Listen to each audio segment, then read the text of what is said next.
ਸਤਿ ਸ਼੍ਰੀ ਅਕਾਲ। ਤੁਸੀਂ ਜੁੜੇ ਹੋਏ ਹੋ ਪੰਜਾਬੀ ਰੇਡੀਓ USA ਦੇ ਨਾਲ ਤੇ ਮੈਂ ਹਾਂ ਪ੍ਰਵੀਨ ਸ਼ਰਮਾ ਲੈ ਕੇ ਹਾਜ਼ਰ ਹਾਂ ਪ੍ਰੋਗਰਾਮ ਖਬਰ ਤੇ ਨਜ਼ਰ। ਖਬਰ ਤੇ ਨਜ਼ਰ ਪ੍ਰੋਗਰਾਮ ਦੇ ਵਿੱਚ ਕਈ ਅਹਿਮ ਤੇ ਕਈ ਖਾਸ ਖਬਰਾਂ ਨੂੰ ਲੈ ਕੇ ਚਰਚਾ ਕਰਨ ਦੇ ਲਈ ਜੁੜ ਚੁੱਕੇ ਨੇ ਪੰਜਾਬ ਤੋਂ ਸੀਨੀਅਰ ਪੱਤਰਕਾਰ ਦੀਪਕ ਸ਼ਰਮਾ ਚਨਾਰਥਲ ਜੀ। ਸ਼ਰਮਾ ਸਤਿ ਸ਼੍ਰੀ ਅਕਾਲ, ਸਵਾਗਤ ਹੈ ਜੀ ਪੰਜਾਬੀ ਰੇਡੀਓ USA ਤੇ। ਸਤਿ ਸ਼੍ਰੀ ਅਕਾਲ ਪ੍ਰਵੀਨ ਜੀ, ਸਾਰੇ ਦਰਸ਼ਕਾਂ ਨੂੰ ਸਰੋਤਿਆਂ ਨੂੰ ਪਿਆਰ ਭਰੀ ਸਤਿ ਸ਼੍ਰੀ ਅਕਾਲ। ਸਤਿ ਸ਼੍ਰੀ ਅਕਾਲ ਜੀ। ਪ੍ਰੋਗਰਾਮ ਦੇ ਵਿੱਚ ਅੱਗੇ ਵਧਣ ਤੋਂ ਪਹਿਲਾਂ ਧੰਨਵਾਦ ਕਰਦੇ ਚਲੇ ਸਪਾਂਸਰਸ ਦਾ ਜਿਹੜੇ ਜ਼ਰੀਆ ਬਣਦੇ ਨੇ ਇਹਨਾਂ ਪ੍ਰੋਗਰਾਮਾਂ ਨੂੰ ਤੁਹਾਡੇ ਤੱਕ ਪਹੁੰਚਾਉਣ ਦੇ ਲਈ। ਖਾਲਸਾ ਇੰਸ਼ੋਰੈਂਸ ਏਜੰਸੀ ਵਾਲੇ ਜਿਨ੍ਹਾਂ ਤੋਂ ਤੁਸੀਂ ਹਰ ਤਰੀਕੇ ਦੀ ਇੰਸ਼ੋਰੈਂਸ ਲੈ ਸਕਦੇ ਹੋ। ਇੰਸ਼ੋਰੈਂਸ ਬਾਰੇ ਪਤਾ ਕਰਨ ਦੇ ਲਈ ਇਹਨਾਂ ਦਾ ਨੰਬਰ ਹੈ 408-272-2500। ਇਹ 1992 ਤੋਂ ਲਗਾਤਾਰ ਇੰਸ਼ੋਰੈਂਸ ਬਿਜ਼ਨਸ ਦੇ ਵਿੱਚ ਸ਼ਾਨਦਾਰ ਸੇਵਾਵਾਂ ਦੇ ਰਹੇ ਨੇ ਤੇ ਅਮਰੀਕਾ ਭਰ ਦੇ ਵਿੱਚ ਇੰਸ਼ੋਰੈਂਸ ਕਰਦੇ ਨੇ। ਓਬਾਮਾ ਕੇਅਰ, ਮੈਡੀਕੇਅਰ ਜਾਂ ਫਿਰ ਕਵਰਡ ਕੈਲੀਫੋਰਨੀਆ ਬਾਬਤ ਪਾਲਿਸੀ ਕਰਵਾਉਣ ਦੇ ਲਈ ਸਲਾਹ ਲੈਣ ਦੇ ਲਈ ਅੱਜ ਹੀ ਕਾਲ ਕਰੋ 408-272-2500 ਤੇ। ਟਰਕੀਆਨਾ ਇਮੀਗ੍ਰੇਸ਼ਨ ਲਾ ਫਰਮ ਵਾਲੇ ਜੇ ਟਰਕੀਆਨਾ ਟੌਨੀ ਟਰਕੀਆਨਾ ਦੇ ਨਾਲ ਤੁਸੀਂ US ਇਮੀਗ੍ਰੇਸ਼ਨ ਬਾਬਤ ਕੋਈ ਵੀ ਸਲਾਹ ਕਰਨੀ ਹੈ ਤਾਂ ਇਹਨਾਂ ਦਾ ਨੰਬਰ ਹੈ 415-909-0503। ਗੁਰਦੀਪ ਸਿੰਘ ਵਿਰਦੀ ਕਲੋਵਿਸ, ਮਨਦੀਪ ਸਿੰਘ, ਸੰਦੀਪ ਕੌਰ ਸੈਨ ਹੋਜ਼ੇ, ਅਮਰੀਕ ਸਿੰਘ ਅਟਵਾਲ, ਜਰਨੈਲ ਸਿੰਘ ਯੂਬਾ ਸਿਟੀ, ਗੁਰਨਾਮ ਸਿੰਘ ਐਂਟੀਲੋਪ ਤੇ ਜਰਨੈਲ ਸਿੰਘ ਸਿਆਟਲ ਤੋਂ। ਇਹਨਾਂ ਸਾਰੇ ਹੀ ਸਪਾਂਸਰਸ ਦਾ ਬਹੁਤ ਬਹੁਤ ਧੰਨਵਾਦ। ਤੇ ਜੇਕਰ ਤੁਸੀਂ ਵੀ ਪੰਜਾਬੀ ਰੇਡੀਓ USA ਦੇ ਇਹਨਾਂ ਪ੍ਰੋਗਰਾਮਾਂ ਨੂੰ ਸਪਾਂਸਰ ਕਰਨਾ ਚਾਹੁੰਦੇ ਹੋ ਤਾਂ ਸਟੂਡੀਓ ਦਾ ਨੰਬਰ ਹੈ 408-272-5200। ਅੱਜ ਦਾ ਇਹ ਖਬਰ ਤੇ ਨਜ਼ਰ ਪ੍ਰੋਗਰਾਮ ਸਾਲ 2025 ਦੀ 11 ਅਗਸਤ ਦਾ ਪ੍ਰੋਗਰਾਮ ਹੈ ਤੇ ਦਿਨ ਅੱਜ ਸੋਮਵਾਰ ਹੈ। ਖਬਰਾਂ ਦੀ ਸ਼ੁਰੂਆਤ ਕਰੀਏ ਸ਼ਰਮਾ ਜੀ ਪੰਜਾਬ ਦੀ ਇੱਕ ਹੋਰ ਵੱਡੀ ਜਿੱਤ ਤੋਂ, ਜਿਹੜੀ ਕਿ ਪੰਜਾਬ ਦੇ ਏਕੇ ਦੀ ਜਿੱਤ ਹੈ, ਸੰਘਰਸ਼ਸ਼ੀਲ ਧਿਰਾਂ ਦੀ ਜਿੱਤ ਹੈ, ਪੰਜਾਬ ਦੇ ਵਿੱਚ ਲੜਦੇ ਸਰਕਾਰਾਂ ਦਾ ਵਿਰੋਧ ਕਰਦੇ ਲੋਕਾਂ ਦੀ ਜਿੱਤ ਹੈ ਤੇ ਜਿਹੜੇ ਲੋਕ ਜ਼ਮੀਨ ਨੂੰ, ਕਿਉਂਕਿ ਸਾਡੀ ਮਾਂ ਇਹ ਜ਼ਮੀਨ, ਇਹਨੂੰ ਥਾਹ ਪਿਆਰ ਕਰਦੇ ਨੇ, ਇਹ ਉਹਨਾਂ ਦੀ ਭਾਵਨਾ ਦੀ ਜਿੱਤ ਹੈ। ਇਹ ਉਹਨਾਂ ਦੀ ਜਿਹੜੀ ਮਿਹਨਤ ਆ ਉਹਨਾਂ ਨੇ ਤੱਤੀਆਂ ਸੜਕਾਂ ਤੇ ਬਹਿ ਕੇ ਕੀਤੀ ਹੈ ਉਹਦੀ ਜਿੱਤ ਹੈ ਤੇ ਇਹ ਉਹਨਾਂ ਦੇ ਹਰ ਕਾਊਂਟਰ ਦੀ ਜਿੱਤ ਹੈ ਜਿਹੜਾ ਸਰਕਾਰ ਦੇ ਨੈਰੇਟਿਵ ਨੂੰ ਕਾਊਂਟਰ ਕਰਦਾ ਹੈ ਤੇ ਉਹਨੂੰ ਤੋੜਦਾ ਰਿਹਾ। ਲੈਂਡ ਪੂਲਿੰਗ ਪਾਲਿਸੀ, ਆਖਿਰ ਸਰਕਾਰ ਨੇ ਯੂ ਟਰਨ ਮਾਰ ਹੀ ਦਿੱਤਾ ਜੀ ਇਸ ਮਾਮਲੇ 'ਚ। ਪ੍ਰਵੀਨ ਜੀ, ਸੂਇਆਂ ਨੂੰ ਬੰਨ ਮਾਰਨ ਵਾਲੀਆਂ ਸਰਕਾਰਾਂ ਜਦੋਂ ਇਹ ਸਮਝਣ ਲੱਗ ਜਾਂਦੀਆਂ ਕਿ ਅਸੀਂ ਸਮੁੰਦਰ ਨੂੰ ਵੀ ਜੀ ਜੀ ਫਿਰ ਉਹਨਾਂ ਟੁੱਟਦੇ ਨੇ। ਸੋ ਇਹ ਬਿਲਕੁਲ ਤੁਹਾਡੀ ਗੱਲ ਬਿਲਕੁਲ ਦਰੁਸਤ ਹੈ ਕਿ ਪੰਜਾਬ ਦੇ ਏਕੇ ਦੀ ਜਿੱਤ ਹੈ। ਜੀ ਜੀ। ਰਾਜਨੀਤਿਕ ਧਿਰਾਂ ਵੀ ਇਹਦੇ ਲਈ ਲੜ ਰਹੀਆਂ ਸੀ, ਧਰਾਤਲ ਤੇ ਆਮ ਲੋਕ ਵੀ ਲੜ ਰਹੇ ਸੀ, ਕਿਸਾਨ ਜਥੇਬੰਦੀਆਂ ਨੇ ਇਹਦੇ ਉੱਤੇ ਮੁੱਢ ਬੱਧ ਦਿੱਤਾ ਸੀ। ਉਸ ਤੋਂ ਬਾਅਦ ਪੰਜਾਬ ਸਰਕਾਰ ਇਸ ਦਾ ਨਾਂ ਲੈਣੋਂ ਵੀ ਭੱਜਣ ਲੱਗ ਪਈ ਸੀ। ਜੀ ਬਿਲਕੁਲ।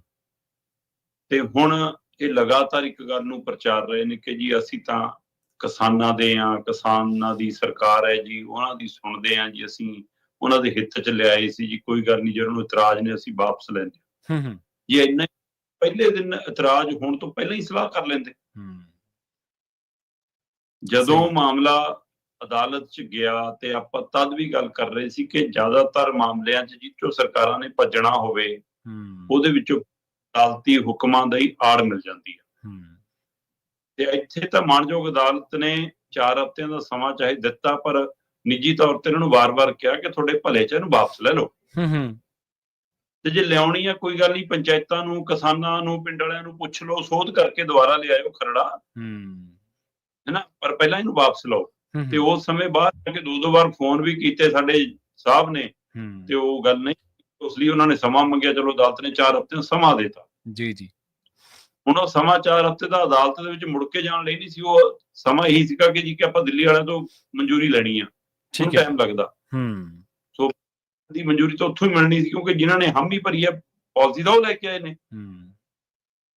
ਸੋ ਇਸ ਲਈ ਜਿਨ੍ਹਾਂ ਤੋਂ ਕਮਿਸ਼ਨ ਲੈਣਾ, ਕੁਛ ਲੈਣਾ, ਉਹਨਾਂ ਨੂੰ ਤਾਂ ਕਿਸੇ ਤਰੀਕੇ ਨਾਲ ਮਨਾਉਣਾ ਹੋਣਾ ਨਾ। ਹਾਂਜੀ ਹਾਂਜੀ ਬਿਲਕੁਲ। ਇਹ ਗਾਂਹ ਤੱਕ ਦਾ ਇੱਕ ਪੂਰਾ ਗਰੋਹ ਹੈ।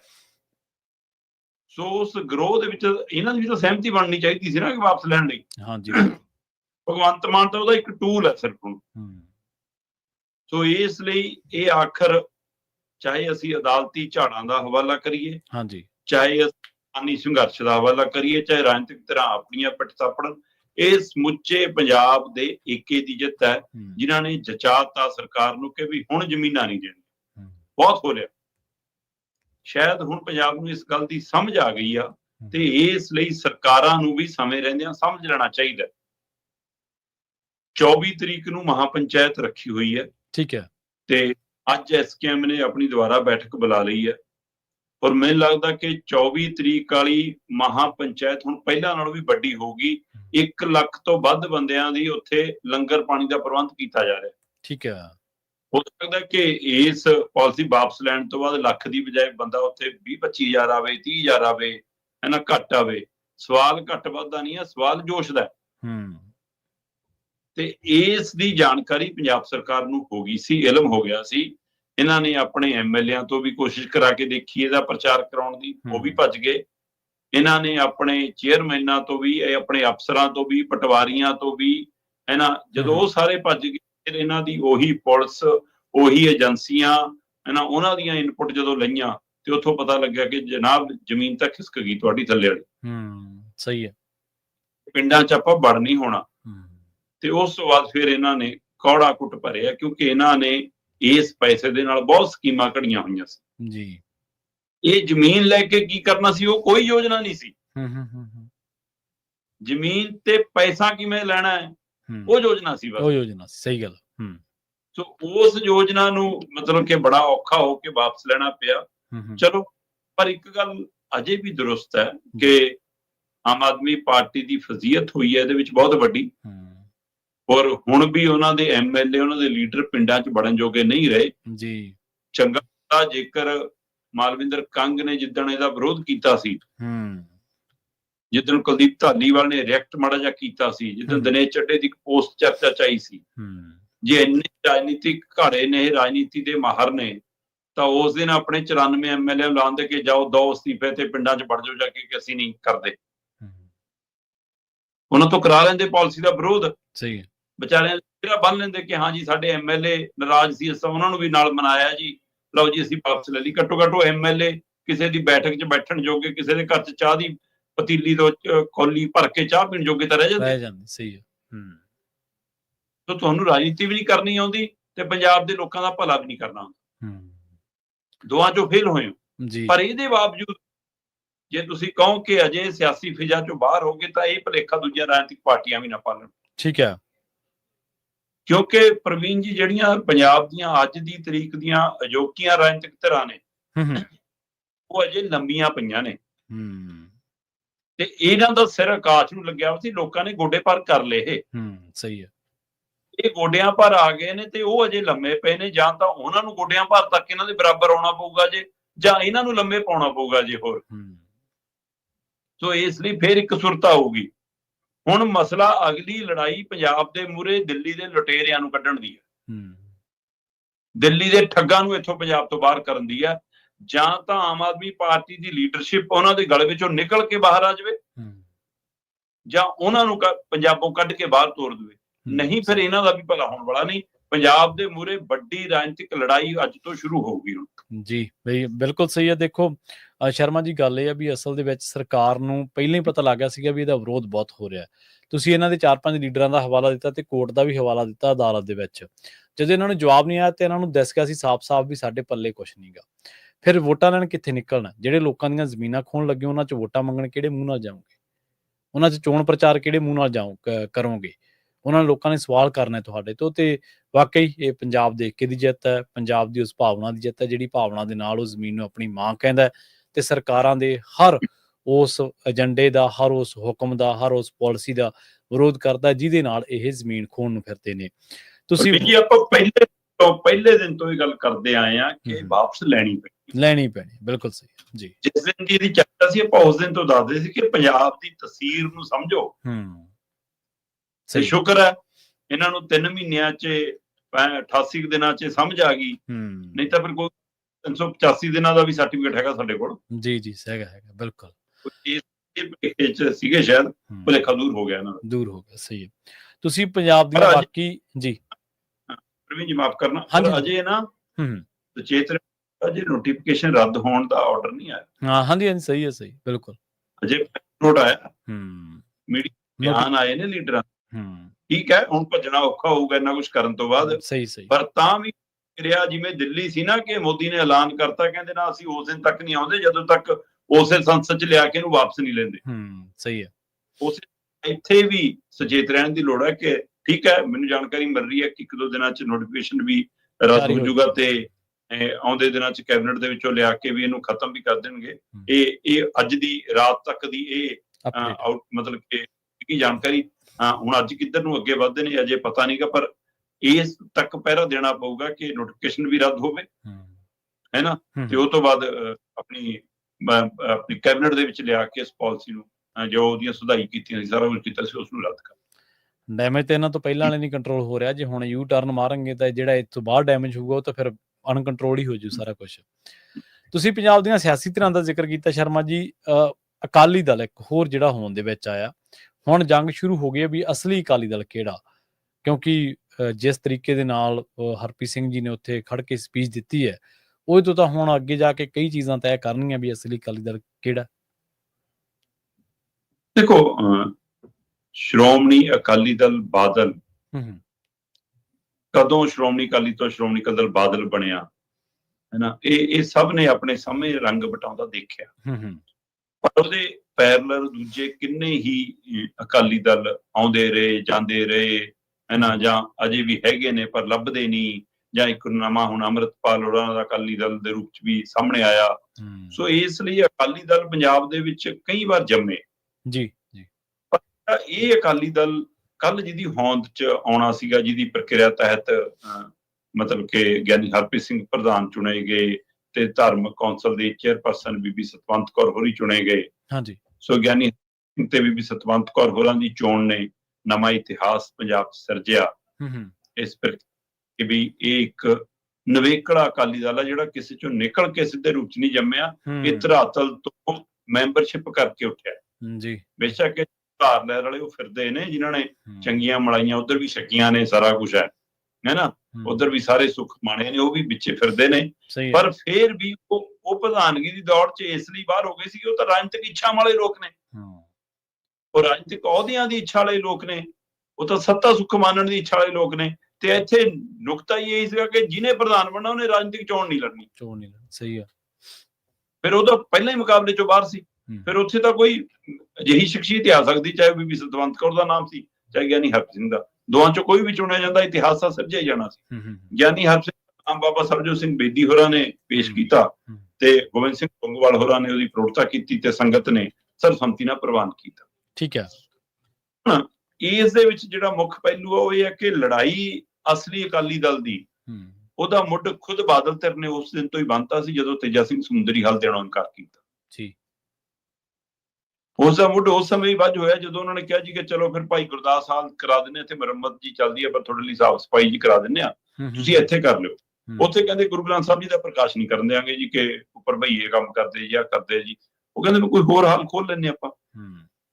ਉਹ ਕਹਿੰਦੇ ਹਾਂ ਜੀ ਗੁਰੂ ਗ੍ਰੰਥ ਸਾਹਿਬ ਦਾ ਪ੍ਰਕਾਸ਼ ਨਹੀਂ ਕਰਾਂਗੇ, ਬਾਦਲਾਂ ਦੇ ਇਜਲਾਸ ਕਿਹੜਾ ਹੋਇਆ ਸੀ, ਮਤਲਬ ਇਹਦਾ ਤਾਂ ਅਸਲੀ ਨੁਕਸਾ ਤਾਂ ਤੁਹਾਡਾ। ਸਹੀ ਹੈ। ਫਿਰ ਉੱਥੋਂ ਬੁਰਜ ਅਕਾਲੀ ਬਾਬਾ ਫੁੱਲਾ ਸਿੰਘ ਉੱਥੇ ਮਤਲਬ ਕਿ ਨਿੰਗ ਜਥੇਬੰਦੀ 96 ਕਰੋੜੀ ਬਾਬਾ ਬਲਵੀਰ ਹੋਰਾਂ ਦਾ, ਹੈ ਨਾ, ਉਹਦੇ ਹਵਾਲੇ ਨਾਲ ਫਿਰ ਉਹ ਸਥਾਨ ਉਹ ਖੋਲਿਆ ਤੇ ਉੱਥੇ ਬੁਰਜ ਅਕਾਲੀ ਬਾਬਾ ਫੁੱਲਾ ਸਿੰਘ ਦੇ ਉਸ ਸਥਾਨ ਦੇ ਉੱਤੇ ਫਿਰ ਇਹ ਇਜਲਾਸ ਹੋਇਆ। 500 ਦੇ ਕਰੀਬ ਡੈਲੀਗੇਟ ਸੀ। ਉਹਨਾਂ ਡੈਲੀਗੇਟਾਂ ਨੇ ਮਤਲਬ ਕਿ ਉਹਦੇ ਵਿੱਚ ਬਾਹਰ ਤੋਂ ਵੀ ਕੁਝ ਸੀਗੇ, ਵਕਤ ਜ਼ਿਆਦਾਤਰ ਪੰਜਾਬ ਸਾਰੀ ਲੀਡਰਸ਼ਿਪ ਸੀ। ਚੋਣ ਹੋਈ। ਇਹ ਲੜਾਈ ਦਾ ਮੁੱਢ ਹੁਣ ਇਸ ਗੱਲ ਨੂੰ ਵੱਜ ਗਿਆ ਕਿ ਅੱਜ ਮਸਲਾ ਅਸਲੀ ਅਕਾਲੀ ਦਲ ਕਿਹੜਾ ਇੱਥੋਂ ਸ਼ੁਰੂ ਹੋਣਾ। ਦੋਏ ਇੱਕੋ ਧਿਰਾਂ ਚੋਂ ਨੇ। ਬੇਸ਼ੱਕ ਅਕਾਲੀ ਦਲ 1920 ਹੈਗਾ, ਬੇਸ਼ੱਕ ਅੰਮ੍ਰਿਤਪਾਲ ਵਾਲਾ ਅਕਾਲੀ ਦਲ ਹੈਗਾ, ਬੇਸ਼ੱਕ ਮਾਨ ਦਲ ਵਾਲਾ ਅਕਾਲੀ ਦਲ ਹੈਗਾ, ਪਰ ਇਹ ਇੱਕ ਦੂਸਰੇ ਦੇ ਪੈਰਲਲ ਹੁਣ ਤੁਰਨਾ, ਕਿਉਂਕਿ ਮਤੇ ਬਹੁਤ ਕੁਝ ਬਿਆਨ ਕਰਦੇ ਨੇ। ਜਿਹੜੇ ਮਤੇ ਨੇ ਨਾ, ਉਹ ਮਤਿਆਂ 'ਚ ਅਨੰਦਪੁਰ ਸਾਹਿਬ ਵਾਲਾ ਮਤਾ ਹੈ, ਹਾਂਜੀ, ਉਹ ਮਤਿਆਂ 'ਚ ਚੰਡੀਗੜ੍ਹ ਦਾ ਮਤਾ ਹੈ, ਉਹ ਮਤਿਆਂ 'ਚ ਪੰਜਾਬੀ ਬੋਲਦੇ ਖਿੱਤਿਆਂ ਦਾ ਮਤਾ ਹੈ, ਉਹਦੇ ਵਿੱਚ ਫੈਡਰਲ ਢਾਂਚੇ ਵਾਲਾ ਮਤਾ ਹੈ, ਪੰਜਾਬ ਦੀ ਖੁਦ ਮੁਖਤਿਆਰੀ ਦਾ ਮਤਾ ਹੈ, ਉਹਦੇ ਵਿੱਚ ਮਤਲਬ ਕਿ ਪੰਜਾਬ ਤੇ ਬਾਹਰੀਆਂ ਨੂੰ ਨੌਕਰੀ ਨਹੀਂ ਦਿਆਂਗੇ ਉਹ ਮਤਾ ਹੈ, ਉਹਦੇ ਵਿੱਚ ਪੰਜਾਬ ਤੋਂ ਬਾਹਰੀ ਜ਼ਮੀਨਾਂ ਨੂੰ ਖਰੀਦ ਸਕਣਗੇ ਉਹ ਮਤਾ ਹੈ। ਸੋ ਪੰਜਾਬ ਜੋ ਚਾਹੁੰਦਾ ਹੈ ਉਹ ਸਾਰੇ ਮਤਿਆਂ ਦੇ ਰੂਪ 'ਚ ਆ ਗਏ। ਕੀ ਉਸ ਨੂੰ ਧਰਾਤਲ ਤੇ ਲੜਾਈ ਦੇ ਰੂਪ 'ਚ ਲਿਜਾਣਗੇ ਉਹ ਦੇਖਣ ਵਾਲੀ ਗੱਲ ਹੈ। ਜਾਂ ਪਹਿਲਾਂ ਮੰਗ ਜਿਹੇ ਮਤੇ ਐ ਤਾਂ ਬਾਦਲਾਂ ਦੇ ਰਾਜ 'ਚ ਵੀ ਪੈਂਦੇ ਰਹੇ, ਕਈ ਵਾਰ SGPC 'ਚ ਕਿੰਨੇ ਮਤੇ ਪੈਂਦੇ ਨੇ, ਬਾਅਦ ਚੋਂ ਕਦੇ ਉਹਦੇ ਤੇ ਲੜਾਈ ਲੜਦੇ ਨਜ਼ਰ ਨਹੀਂ ਆਏ, ਉਹ ਮਤਿਆਂ ਦੀ ਪੈਰਵੀ ਹੁੰਦੀ ਨਜ਼ਰ ਨਹੀਂ ਆਈ। ਜੇ ਹੁਣ ਇਹ ਪੈਰਵੀ ਕਰਨਗੇ ਤਾਂ ਫਿਰ ਉਹਦੀ ਮਤਲਬ ਕਿ ਜੇ ਕਾਟ ਹੈ ਜਾਂ ਮਾਰ ਹੈ ਉਹ ਝੱਲਣੀ ਪੈਣੀ ਹੈ ਬਾਦਲ ਦਲ। ਸੋ ਪਹਿਲੀ ਚੁਣੌਤੀ ਇਸ ਨਵੇਂ ਅਕਾਲੀ ਦਲ ਦੇ ਮੂਹਰੇ ਇਹੀ ਸਾਬਤ ਕਰਨ ਦੀ ਖੜੀ ਹੈ ਕਿ ਅਸਲੀ ਅਕਾਲੀ ਦਲ ਤੁਹਾਡੇ ਵਾਲਾ ਮੰਨੀਏ ਕਿ ਬਾਦਲ ਵਾਲਾ ਮੰਨੀਏ। ਬਾਦਲ ਵਾਲਾ, ਸਹੀ ਹੈ। ਉਹਦੇ ਵਿੱਚੋਂ ਪ੍ਰਵਾਨ ਚੜ੍ਹਨ ਦੇ ਲਈ ਇਹਨਾਂ ਦੀ ਲੀਡਰਸ਼ਿਪ ਦੀ ਜ਼ਿੰਮੇਵਾਰੀ ਬਹੁਤ ਹੋਊਗੀ, ਕਿਉਂਕਿ ਆਪਾਂ ਪਹਿਲਾਂ ਵੀ ਗੱਲ ਕਰਦੇ ਆਏ ਹਾਂ ਕਿ ਇਜਲਾਸ ਹੋ ਗਿਆ, ਟੀਮ ਬਣ ਗਈ, ਕੱਲ ਨੂੰ ਅਸੀਂ 31 ਮੈਂਬਰੀ ਵੀ ਚੁਣ ਲੈਣੀ ਆ, ਅਧਿਕਾਰ ਦੇਤੇ ਪ੍ਰਧਾਨ ਜੀ ਨੂੰ। ਇਹ ਫਾਰਮੂਲਾ ਉਹੀ ਲਿਆਂਦਾ ਬਾਦਲ ਵਾਲੇ ਕਿ ਵੀ ਜਦੋਂ ਤੁਸੀਂ ਪ੍ਰਧਾਨ ਡੈਲੀਗੇਟਾਂ 'ਚ ਬੈਠ ਕੇ ਚੁਣ ਰਹੇ ਹੋ, ਬੇਸ਼ੱਕ ਉਹ ਵੀ ਨਾ ਪਹਿਲਾਂ ਹੀ ਤੈਅ ਹੋ ਗਿਆ ਸੀ, ਸਭ ਨੂੰ ਪਤਾ ਹੈ ਨਾ, ਤੇ ਹੁਣ ਘੱਟ ਮੈਂਬਰ ਉੱਥੋਂ ਬੈਠ ਕੇ ਚੁਣ ਲਓ, 31 ਮੈਂਬਰ ਸੰਗਤ ਚੋਂ ਹੀ ਚੁਣ ਲਓ। ਸਹੀ, ਪ੍ਰਧਾਨ ਅਧਿਕਾਰ ਦੇਣੇ ਆ ਕਿ ਜੀ ਤੁਸੀਂ 31 ਮੈਂਬਰ ਚੁਣ ਲਓ, ਤੇ ਉਹਨਾਂ 31 ਮੈਂਬਰਾਂ ਕੋਲ ਅਧਿਕਾਰ ਇਹ ਹੈ ਕਿ ਜੇ ਉਹ ਚਾਹਣ ਪ੍ਰਧਾਨ ਬਦਲ ਸਕਦੇ ਆ। ਜੇ ਪ੍ਰਧਾਨ ਨਹੀਂ ਚੁਣ ਕੇ ਆਪਣੇ ਬੰਦੇ ਲਿਆਉਣੇ ਆ, ਫਿਰ ਉਹ ਕਾਹਨੂੰ ਆਪਣਾ ਪ੍ਰਧਾਨ ਬਦਲਣਗੇ? ਸਹੀ।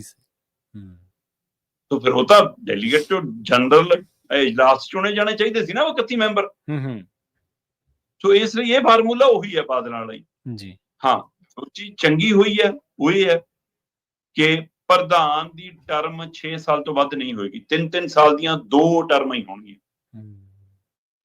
ਉਹ ਤੋਂ ਬਾਅਦ ਉਹ ਪ੍ਰਧਾਨ ਨਹੀਂ ਬਣ ਸਕੇਗਾ। ਇਹਦਾ ਮਤਲਬ ਪਰਿਵਾਰਵਾਦ ਵਾਲਾ ਗੱਲਬਾ ਲਗਭਗ ਉਤਰ ਸਕਦਾ ਜੀ। ਫਿਰ ਉਹਦੇ ਵਿੱਚ ਅਹਿਮ ਹੈ ਕਿ ਜੇ ਪ੍ਰਧਾਨ ਨੇ ਰਾਜਨੀਤਿਕ ਚੋਣ ਲੜਨੀ ਹੈ, ਉਹ ਰਾਜਨੀਤਿਕ ਚੋਣ ਨਹੀਂ ਲੜ ਸਕਦੇ। ਜੇ ਲੜਨੀ ਹੈ 1 ਸਾਲ ਪਹਿਲਾਂ ਅਸਤੀਫਾ ਦੇਣਾ ਪਊਗਾ ਪ੍ਰਧਾਨਗੀ, ਪਹਿਲਾਂ 1 ਸਾਲ ਪਹਿਲੇ ਹੋਣਾ ਪਊਗਾ।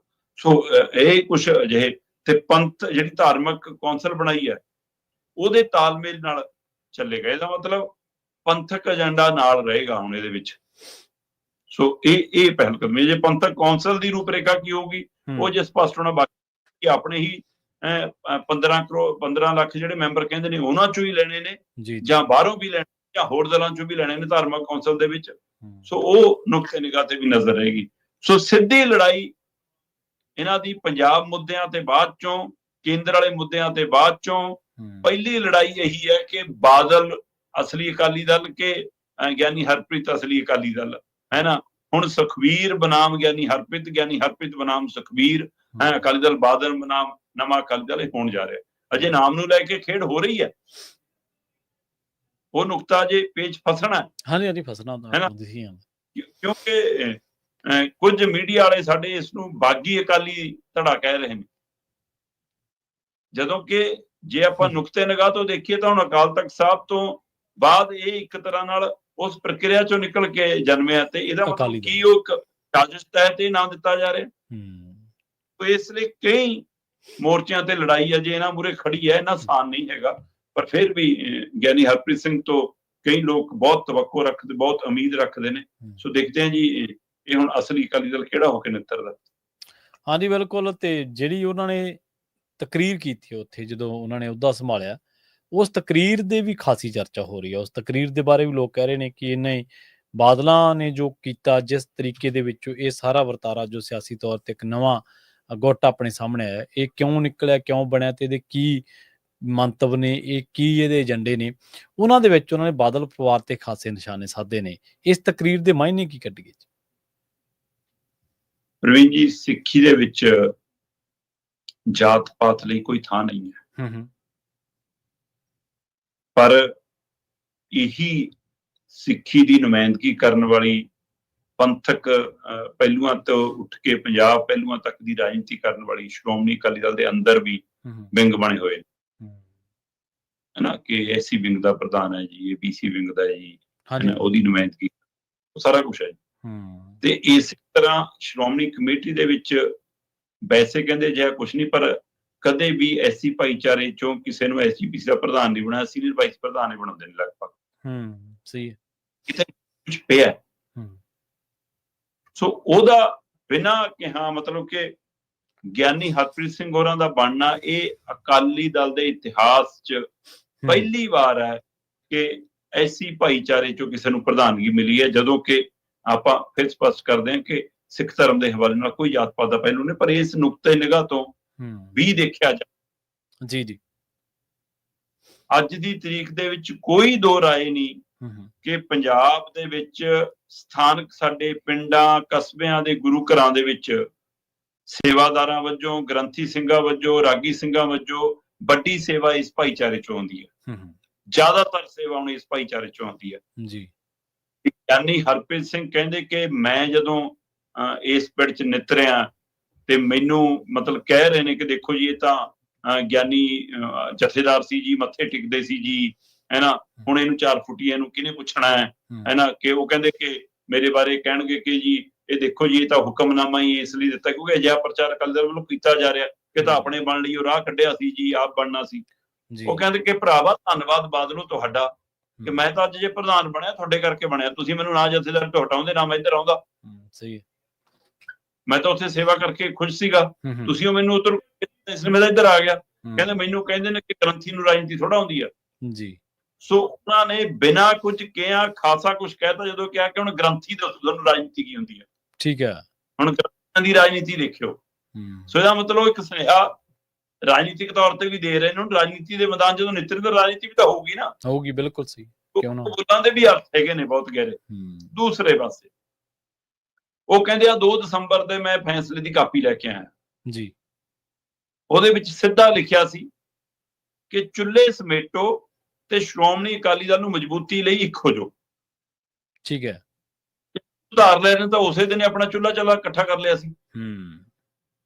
ਤੇ ਕਹਿੰਦੇ ਪਰ ਇਹ ਆਪਣਾ ਤਿੜਕਿਆ ਹੋਇਆ ਚੁੱਲ੍ਹਾ ਚੱਕ ਕੇ ਭੱਜ ਕੇ ਕਮਰੇ 'ਚ ਵੜ ਕੇ ਗੁੰਡੀ ਲਾ ਕੇ ਬਹਿ ਗਏ। ਤੇ ਕਹਿੰਦੇ ਕਮੇਟੀ ਨੇ ਜਾ ਕੇ ਬਹੁਤ ਬੂਹੇ ਖੜਕਾਏ ਕਿ ਆ ਜਾਓ ਜੀ ਆਪਾਂ ਮੁੜ ਕੇ ਇਸ ਚੁੱਲ੍ਹੇ ਨੂੰ ਮਿੱਟੀ ਮੁੱਟੀ ਲਾ ਲਈਏ, ਮਜ਼ਬੂਤ ਕਰ ਲਈਏ। ਪਰ ਕਹਿੰਦੇ ਕਿੱਥੇ? ਉਹ ਕਹਿੰਦੇ 3 ਪਹੀਆਂ ਵਾਲੇ ਸਟੈਂਡ ਦੇ ਉੱਤੇ ਖੜਾ ਇਹਨਾਂ ਦਾ ਚੁੱਲ੍ਹਾ, ਉਹ ਤਿੜਕਿਆ ਚੁੱਲ੍ਹਾ। ਕਹਿੰਦੇ ਉਹ ਸਟੈਂਡ ਆਪਾਂ ਖੋਹ ਲੈਣਾ ਜੀ। ਤੇ ਉਹ ਸਟੈਂਡ ਦਾ ਸਪਸ਼ਟ ਬਿਆਨੀਆ ਕੀਤਾ ਕਿ ਪਹਿਲਾਂ ਤਾਂ ਇਹਨਾਂ ਤੋਂ ਸ਼੍ਰੋਮਣੀ ਕਮੇਟੀ ਲੈਣੀ ਹੈ, ਫਿਰ ਇਹਨਾਂ ਤੋਂ ਚੋਣ ਨਿਸ਼ਾਨ ਤੱਕੜੀ ਲੈਣਾ ਜੀ, ਫਿਰ ਇਹਨਾਂ ਤੋਂ ਉੱਤਰ ਲੈਣਾ। ਆਪਾਂ ਪਹਿਲਾਂ ਹੀ ਗੱਲ ਕਰਦੇ ਰਹੇ ਕਿ ਲੜਾਈ ਤਾਂ ਇੱਥੋਂ ਹੀ ਸ਼ੁਰੂ ਹੋਣੀ ਹੈ, ਕਰਦੇ ਰਹੇ। ਸੋ ਸਿੱਧੇ ਰੂਪ ਦੇ ਵਿੱਚ ਗਿਆਨੀ ਹਰਪ੍ਰੀਤ ਸਿੰਘ ਨੇ ਆਪਣੇ ਨਵੇਂ ਦਲ ਦਾ ਪਹਿਲਾ ਏਜੰਡਾ ਇਹੀ ਦਿੱਤਾ ਕਿ ਆਪਣੀ ਲੜਾਈ ਸ਼੍ਰੋਮਣੀ ਕਮੇਟੀ ਤੋਂ ਸ਼ੁਰੂ ਹੋ ਕੇ ਚੋਣ ਨਿਸ਼ਾਨ ਤੋਂ ਹੁੰਦਿਆਂ ਹੋਇਆਂ ਦਫ਼ਤਰ ਤੱਕ ਕਿ ਆਪਾਂ ਉਹ ਸਾਰਾ ਕੁਝ ਸਾਂਭਣਾ ਜੋ ਇਹ ਸਾਂਭੀ ਬੈਠੇ ਜੀ। ਹੁਣ ਸਵਾਲ ਇਹ ਆ ਕਿ ਇਹ ਬਿਆਨ ਤਕਰੀਰ ਦੇ ਰੂਪ ਦੇ ਵਿੱਚ ਜੈਕਾਰਨ ਦੇ ਰੂਪ ਚ ਬਦਲਦਾ ਤੇ ਉਹਦੇ ਨਾਲ ਇੱਕ ਸੁਨੇਹਾ ਜਾਂਦਾ, ਇਹ ਰਾਜਨੀਤਿਕ ਸੁਨੇਹਾ। ਪਰ ਜਦੋਂ ਇਸ ਨੂੰ ਅਮਲੀ ਰੂਪ ਚ ਲਿਆਉਣਾ ਤਾਂ ਕਈ ਨੁਕਤੇ ਦੇਖਣੇ ਪੈਣੇ। ਪਹਿਲਾ ਨੁਕਤਾ ਕਿ ਤੁਸੀਂ ਵਿਧਾਨ ਸਭਾ ਦੇ ਵਿੱਚ ਜੇ 2/3 ਤੁਹਾਡੇ ਨਾਲ ਆ ਜਾਵੇ ਜੀ ਤੇ ਤੁਸੀਂ ਚੋਣ ਕਮਿਸ਼ਨ ਕੋਲ ਲਿਖ ਕੇ ਦੇ ਸਕਦੇ ਹੋ ਕਿ ਲਿਆਓ ਜੀ ਸਾਨੂੰ ਦਿਓ। ਪਰ ਅਕਾਲੀ ਦਲ ਕੋਲ 3 MLA ਨੇ, ਤਿੰਨਾਂ ਚੋਂ ਡਾਕਟਰ ਸੁੱਖੀ ਆਮ ਆਦਮੀ ਪਾਰਟੀ ਨਾਲ ਚਲੇ ਗਏ, ਮਨਪ੍ਰੀਤ ਕੈਲੀ ਇੱਧਰ ਨੇ, ਗਨੀਪ ਕੌਰ ਮਜੀਠੀਆ ਜੇ ਬਾਦਲ ਪਰਿਵਾਰ ਨਾਲ ਗਿਣੇ ਜਾ ਰਹੇ ਨੇ, ਹੈ ਨਾ। ਸੋ ਇਸ ਲਈ ਤਿੰਨੋਂ ਅੱਡ ਅੱਡ ਨੇ। ਫਿਰ ਉੱਥੇ ਕਿਵੇਂ ਜੀ ਕੀ ਕਰੋਗੇ ਜੀ? ਦੂਸਰਾ ਮੈਂਬਰ ਪਾਰਲੀਮੈਂਟ ਇੱਕ ਹੈ, ਉਹ ਅਜੇ ਉੱਧਰ ਹੈ ਤੇ ਹੇਠਲਿਆਂ ਦੀ ਗਿਣਤੀ ਮਿਣਤੀ ਕਰਾਉਣੀ ਆ ਮੌਜੂਦਾ ਸਾਬਕਾ ਦੀ, ਉੱਧਰ ਪੈਣਾ ਜਾਂ ਕੀ ਪੈਣਾ। ਚੋਣ ਕਮਿਸ਼ਨ ਇਹਨੂੰ ਮੰਨੂਗਾ ਨਹੀਂ ਮੰਨੂਗਾ, ਇਹ ਦੂਜੇ ਨੰਬਰ ਤੇ। ਇਸ ਤੁਹਾਡੇ ਕੋਲ ਜਿਹੜੀ ਤੁਹਾਡੀ ਤਾਕਤ ਹੈ ਉਹ ਤਾਕਤ ਹੈ ਸੰਗਤੀ ਰੂਪ ਦੀ। ਤੁਸੀਂ ਉਹ 15 ਲੱਖ ਨੂੰ ਬਾਹਰ ਕੱਢ ਲਿਓ, ਸਹੀ ਹੈ, ਸਵੇਰ ਨੂੰ ਸਾਰਾ ਕੁਝ ਭੱਜ ਜਾਣਗੇ। ਤੁਸੀਂ ਤਾਂ ਕਹਿੰਦੇ ਹੋ ਨਾ ਕਿ ਸਾਡੀ 15 ਲੱਖ ਦੀ ਮੈਂਬਰਸ਼ਿਪ ਆਧਾਰ ਕਾਰਡ ਤੇ ਹੋਈ ਹੈ, ਪੂਰੇ ਡਾਟਾਬੇਸ ਤੇ ਹੋਈ ਹੈ। 15 ਲੱਖ ਚੋਂ 5 ਲੱਖ 7 ਲੱਖ 10 ਲੱਖ ਵੀ ਪੰਜਾਬ ਵਾਲਾ ਹੀ ਹੈ ਤਾਂ ਉਹਨਾਂ ਕੁ ਵੀ ਬਾਹਰ ਆ ਜਾਵੇ। ਜੇ ਆਪਾਂ ਬਾਹਰਲੇ ਸੂਬਿਆਂ ਬਾਹਰਲੇ ਮੁਲਕ ਵਾਲਿਆਂ ਨੂੰ ਇੱਕ ਪਾਸੇ ਵੀ ਰੱਖ ਲਈਏ ਤਾਂ ਜਿੰਨਾ ਪੰਜਾਬ ਦਾ ਜੇ ਉਹਦਾ 3 ਹਿੱਸਾ 4 ਹਿੱਸਾ ਵੀ ਹੈਗਾ ਤਾਂ ਉਹਨਾਂ ਹੀ ਕੱਢ ਲਿਓ। ਤੇ ਜੇ ਉਹਨਾਂ ਧਰਤੀ ਤੇ ਆ ਜਾਵੇ ਤਾਂ ਸਵੇਰ ਨੂੰ ਦੇ ਦੇਣਗੇ ਦਫ਼ਤਰ ਦੀਆਂ ਪੂੰਜੀਆਂ ਤੋਂ ਤੁਹਾਨੂੰ। ਸਹੀ ਹੈ, ਬਿਲਕੁਲ। ਉਹ ਤਰੀਕਾ ਨਹੀਂ। ਇੱਕ ਤਰੀਕਾ ਉਹ ਹੈ ਕਿ ਵੀ ਤੁਹਾਨੂੰ ਝੋਲੀ ਚ ਬੀਜੇਪੀ ਦੀ ਪੈਣਾ ਫਿਰ ਸਾਰਾ ਕੁਝ। ਫਿਰ ਵੀ ਜਿਵੇਂ NCP ਵਾਲੇ ਇੱਧਰ ਆਏ ਤਾਂ ਉਹਨਾਂ ਨੂੰ ਮਿਲ ਗਿਆ, ਜਿਵੇਂ ਸ਼ਿਵ ਸੈਨਾ ਵਾਲੇ ਇੱਧਰ ਆਏ ਉਹਨਾਂ ਨੂੰ ਮਿਲ ਗਿਆ, ਜੋ ਮਹਾਰਾਸ਼ਟਰ ਚੋਂ ਫਿਰ ਉਹ ਫਾਰਮੂਲਾ। ਗਿਆਨੀ ਹਰਪ੍ਰੀਤ ਸਿੰਘ ਸੰਬੋਧਨ ਕਰਦੇ ਆਪਣੀ ਤਕਰੀਰ ਚ ਕਹਿ ਰਹੇ ਸੀ, ਕਹਿੰਦੇ ਵੀ ਸ਼੍ਰੋਮਣੀ ਕਮੇਟੀ ਦੀਆਂ ਚੋਣਾਂ ਨਹੀਂ ਹੋਣ ਦੇ ਰਿਹਾ ਬਾਦਲ ਦਲ, ਕਿਉਂਕਿ ਇਹ ਦਿੱਲੀ ਵਾਲਿਆਂ ਨਾਲ ਮਿਲਿਆ ਹੋਇਆ। ਠੀਕ ਹੈ, ਅੱਛਾ। ਤੇ ਜੇ ਹੁਣ ਵੀ ਨਾ ਹੋਣ ਦਿੱਤੀਆਂ ਫਿਰ ਤਾਂ ਪੱਕਾ ਹੋ ਗਿਆ ਕਿ ਉਹਨਾਂ ਨਾਲ ਮਿਲੇ ਉਹਨੇ, ਨਹੀਂ ਤਾਂ ਚੋਣਾਂ ਕਰਵਾ ਕੇ ਰਵਾਂਗੇ। ਹੁਣ ਇਹ ਕਹਿੰਦੇ ਕਿ ਉਹ ਮਿਲਿਆ ਹੋਇਆ। ਕੱਲ ਹੀ ਸੁਖਬੀਰ ਬਾਦਲ ਪਟਿਆਲੇ 'ਚ ਸੀ। ਬਿਲਕੁਲ, ਸੁਖਬੀਰ ਬਾਦਲ ਲੈਂਡ ਪੋਲਿੰਗ ਤੇ ਰੈਲੀ ਕਰ ਰਹੇ ਸੀ, ਪਰ ਕੱਲ ਦਾ ਦਿਨ ਉਹਨਾਂ ਦਾ ਲੇਖੇ ਲੱਗਿਆ ਨਵੇਂ ਅਕਾਲੀ ਦਲ ਦੇ ਤੈਨੂੰ ਭੰਡਣ ਤੇ। ਤੇ ਸੁਖਬੀਰ ਬਾਦਲ ਕਹਿੰਦੇ ਵੀ ਇਹ 2 ਦਸੰਬਰ ਵਾਲੀ ਸਾਰੀ ਕਾਰਵਾਈ ਸੈਂਟਰ ਨਾਲ ਮਿਲ ਕੇ ਬਾਦਲ ਪਰਿਵਾਰ ਨੂੰ ਅਕਾਲੀ ਦਲ ਚੋਂ ਬਾਹਰ ਕਰਨ ਦੀ ਸੀ। ਦੋਏ ਧਿਰਾਂ ਦੇ ਵਿੱਚ ਬਹੁ ਗਿਣਤੀ ਲੀਡਰ ਉਹ ਨੇ ਬਾਦਲ ਧੜੇ 'ਚ ਵੀ ਤੇ ਗਿਆਨੀ ਹਰਪ੍ਰੀਤ ਸਿੰਘ ਵਾਲੇ ਧੜੇ 'ਚ ਵੀ, ਜਿਹੜੇ ਬੀਜੇਪੀ ਨਾਲ ਜਾਣਾ ਚਾਹੁੰਦੇ ਨੇ। ਬਿਲਕੁਲ ਬਿਲਕੁਲ। ਤੇ ਦੋਏ ਧਿਰਾਂ ਬੀਜੇਪੀ ਨੂੰ ਆਪਣੀਆਂ ਭਾਸ਼ਣਾਂ 'ਚ ਆਪਣੀ ਤਕਰੀਰਾਂ 'ਚ ਨਿਸ਼ਾਨੇ ਤੇ ਰੱਖ ਰਹੀਆਂ ਨੇ। ਤੇ ਜੇ ਕੱਲ ਨੇ ਜਾ ਕੇ ਉੱਥੇ ਜਾ ਕੇ ਇਕੱਠੇ ਹੋ ਜਾਣਾ ਹੈ, ਫਿਰ ਸੰਗਤ ਨਾਲ ਅੱਖਾਂ ਮਿਲਾ ਲਓਗੇ? ਸਹੀ ਹੈ। ਫਿਰ ਲੋਕਾਂ ਨੂੰ ਜਵਾਬ ਦੇ ਲਓਗੇ?